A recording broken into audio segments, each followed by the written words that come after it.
Hi to all, कैसे हैं आप लोग। मैं सुमित स्वागत करता हूं आप लोग का अपने इस प्यारे से सेशन में। मेरे भाई ध्यान दीजिए, अभी थोड़ा लाइट चला गया है तो आप लोग को रोशनी कम दिख रहा होगा, लेकिन मेरे भाई साफ साफ दिखेगा। तो मेरे भाई ध्यान दीजिए, संसाधनों का आज हम लोग ने पिछली क्लास में कहाँ तक पढ़ा था कि उत्पत्ति के आधार पर संसाधनों को कितने भागों में बांटा गया था। मैंने सोच रखा था कि ये जो उसका अंधाधुंध उपयोग है, यानी कि मेरे भाई उससे क्या क्षति होता है संसाधन के अंधाधुंध उपयोग से, ये भी पिछली क्लास में बता दूं, लेकिन मेरे भाई नहीं बता पाया।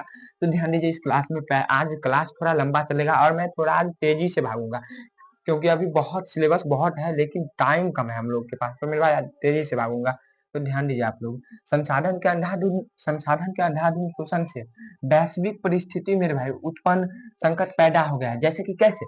भूमंडलीय तापन भूमंडलीय तापन में भाई गर्मी बढ़ रही है, गर्मी बढ़ रही है।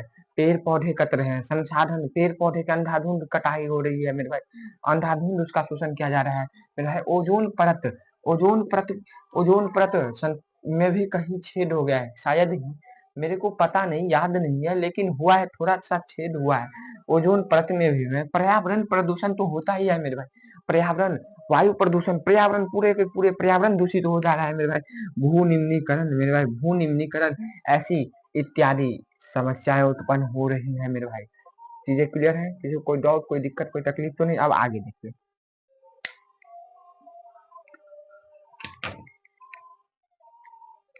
तो पढ़ लिया कि संसाधन का अंधाधुंध उपयोग से किस चीज का क्षति हुआ है मेरे भाई।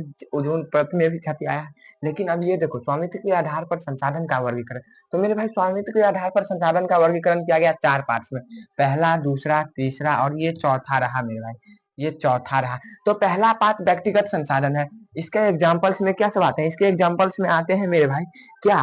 किसी की जमीन या घर मेरे भाई।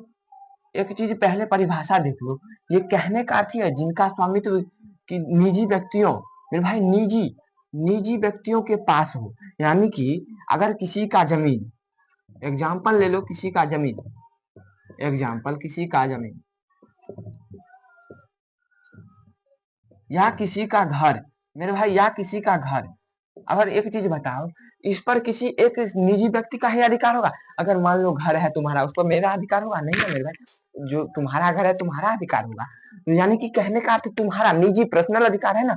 तो मेरे भाई यही तो व्यक्तिगत संसाधन के अंतर्गत आता है, व्यक्तिगत संसाधन, जिसपे निजी तुम्हारा पर्सनल पर्सनल पर्सनल अधिकार हो मेरे भाई, निजी अधिकार हो, जिनका स्वामित्व निजी व्यक्तियों के पास हो, जिनका अधिकार निजी व्यक्तियों के पास हो। जैसे कि किसी की जमीन पे किसी निजी व्यक्ति का अधिकार होता है। तुम्हारे खेत पे मेरा अधिकार है मेरा, तुम्हारे खेत पे मेरा अधिकार है। तुम खेती करने जाओ, फसल लेने मैं आ जाऊं, बोलूं मेरा खेत है नहीं मेरे भाई, क्योंकि तुम्हारा खेत है, वो खेत तुम्हारा है, तुम्हारा अधिकार है उस पे मेरे भाई। सामुदायिक, ये सामुदायिक क्या है? सामुदायिक कहने का अर्थ यह है मेरे भाई कि जिसपे जिनका उपयोग समुदाय के सभी लोग कर सकते हो मेरे भाई, जिनका उपयोग जैसे कि एक टीम बनाया गया है, सरकार की सरकार की चीजों का उपयोग समुदाय के सभी लोग करते हैं। सरकारी चीजों का उपयोग सरकारी चीजों का उपयोग समुदाय के सभी लोग करते हैं या नहीं करते हैं? तो मेरे भाई कहने का जिसका उपयोग पहले के जमाने में चापाकल नहीं हुआ करता था, तो गांव गांव में सरकारी चापाकल दिया करते थे सरकार, तो जिसपे सभी लोग आकर के पानी भरते थे, उस पे सभी का अधिकार था, किसी पर्सनल व्यक्ति का अधिकार नहीं था मेरे भाई। चीजें क्लियर? तो जिनका उपयोग समुदाय के सभी लोग कर सकते हो, जिस चीज पे सभी का अधिकार हो मेरे भाई, समुदाय के सभी का अधिकार हो। एक चीज मैं बता रहा हूँ, देखो अभी नल जल चल रहा है, और ये जो नल जल का पानी आ रहा है, अगर जिसके यहाँ वो नल जल का टंकी लगा है, वो बोलेगा नहीं इस पे मेरा अधिकार है, चलेगा नहीं मेरे, वो सरकारी चीज है, उस पे सभी का अधिकार है मेरे समुदाय में जितने भी लोग हैं सबका अधिकार है। तो वही तो है सामुदायिक, सामुदायिक संसाधन, सामुदायिक संसाधन मेरे भाई।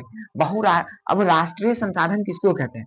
राष्ट्रीय कहने का अर्थ यह है मेरे भाई, किसी भी प्रकार का संसाधन जो राष्ट्र के भौगोलिक सीमा के भीतर मौजूद हो, अंदर, यानी कि मेरे भाई ऐसा संसाधन जो राष्ट्र के भौगोलिक सीमा, हमारे राष्ट्र की जो सीमा है ना, उसके अंदर मौजूद हो मेरे भाई। एक चीज मैं बता रहा हूँ, मान लो मैं जहाँ हूँ वो एक राष्ट्र है, मैं एक घर में हूँ वो एक राष्ट्र है, राष्ट्र, मैं ऐसे नहीं, मैं भारत देश में रहता हूँ, भारत एक राष्ट्र है मेरे भाई, और उसके भारत की सीमा के अंदर जितने भी संसाधन है वो राष्ट्रीय संसाधन है, उस पर सिर्फ भारत का अधिकार है मेरे भाई, और अन्य किसी देश का नहीं है, उस पर भारत का अधिकार है।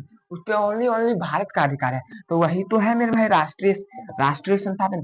अब अंतरराष्ट्रीय संसाधन किसको कहते हैं? तो मेरे भाई ध्यान दो, तट रेखा के 200 मील मेरे भाई दूरी पर खुले महासागरीय संसाधनों पर किसी देश का अधिकार नहीं है। यह अंतरराष्ट्रीय संगठनों को निगरानी में है।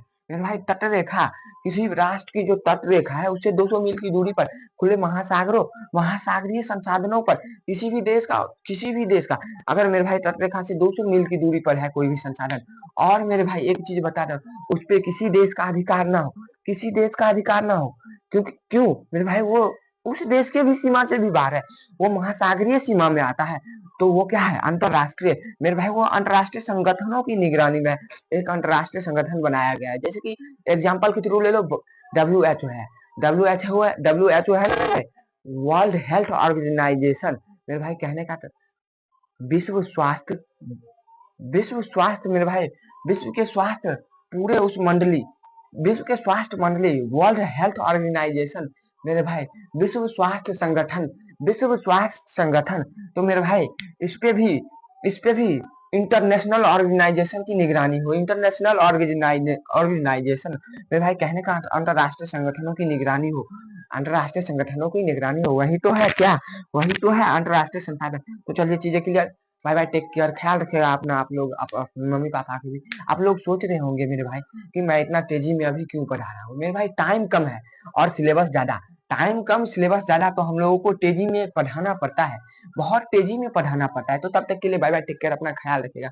मैं जा रहा हूँ अभी, मिलते हैं फिर से अगली क्लास में, और लेकर के आऊंगा अगली क्लास में विकास के स्तर पर संसाधन के कितने प्रकार होते हैं। मेरे भाई 4 प्रकार होते हैं, उसका भी परिभाषा पढ़ना है हम लोग को अगली क्लास में। तब तक के लिए बाय बाय, टेक केयर, अपना ख्याल रखिएगा।